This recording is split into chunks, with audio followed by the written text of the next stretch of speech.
اللہ نے سب سے پہلے کس کو بنایا؟ اللہ کی رسول صلی اللہ علیہ وسلم کو یا کچھ اور؟ دیکھیے بہت سارے لوگ یہ مانتے ہیں کہ حدیث میں آیا ہے کہ اول شیء خلق اللہ نور نبی کا یا جابر،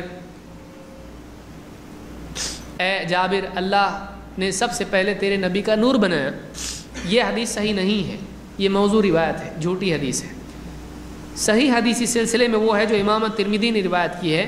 آپ صلی اللہ علیہ وسلم خود فرماتے ہیں ان اول ما خلق اللہ القلم، اللہ تعالیٰ نے سب سے پہلے جو چیز پیدا کی وہ قلم ہے۔ سب سے پہلی چیز جو پیدا کی وہ کیا ہے؟ قلم ہے۔ فقال له اکتب قال ما اکتب، اللہ نے قلم سے کہا لکھ، اس نے کہا میں کیا لکھوں؟ قال اکتب القدر ما کان وما هو کائن الی الابد، اللہ نے کہا کہ لکھ جو ہو چکا اور جو قیامت تک کے ہونے والا ہے۔ بعض روایتوں میں الی یوم القیامہ آیا ہے کہ قیامت تک کے جو ہونے والا ہے وہ سب لکھ۔ اس نے لکھا، اللہ کو سب پہلے سے معلوم ہے۔ کوئی آدمی کہے دیکھو قلم کو علم غیب ہے نا، کوئی آدمی بول سکتا دیکھو قلم کو علم غیب ہے، ہمارے پیارے نبی کو نہیں ہے۔ اس نے پوچھا کیا لکھوں؟ اللہ نے کہا قیامت تک ہونے والا جو بھی وہ کیا کر لکھ۔ تو اللہ نے اس کو بتایا اور اس نے لکھا، ورنہ وہ پہلے پوچھتا علم غیب ہوتا تو کیا لکھوں؟ اس کو پہلے سے معلوم ہونا چاہیے کیا لکھنے کا ہے۔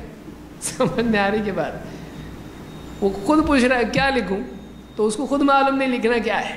پھر اگر علم غیب ہوتا تو پہلے سے ہاں معلوم ہے کیا لکھنے کا، لکھتا۔ تو قلم کو خود معلوم نہیں کیا لکھنا ہے، اس نے پوچھا کیا لکھوں؟ اللہ نے کہا قیامت تک جتنا ہونے والا ہے سب لکھ، اور اللہ نے اس کو بتایا اور اس نے لکھا۔ فرشتوں کو بھی علم غیب ہے؟ نہیں ہے۔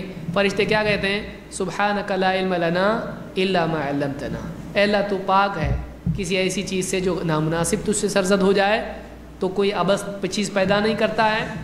لا علم لنا الا ما علمتنا، ہم کو تو بس اتنا ہی علم ہے جو تو نے ہم کو سکھایا ہے۔ تو فرشتوں کو بھی علم غیب ہے؟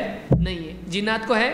جنات کو بھی نہیں ہے۔ سلیمان علیہ السلام کی وفات ہو گئی، جنات کو حکم دے کے انہوں نے بنا سب کہا اور ان کی وفات ہو گئی، اور عصا کو ٹیک لگائے ویسے ہی بیٹھے رہے۔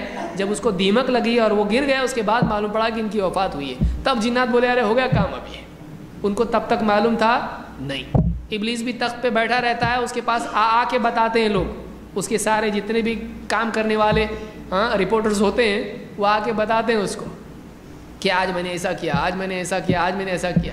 تو اس کو بھی خود معلوم نہیں ہے، سب کا اکاؤنٹ وہ شام کو جب بھی اس کو وقت ملتا ہے چیک کرتا ہے، تو اس کو بھی معلوم نہیں، علم غیب اس کو بھی نہیں ہے۔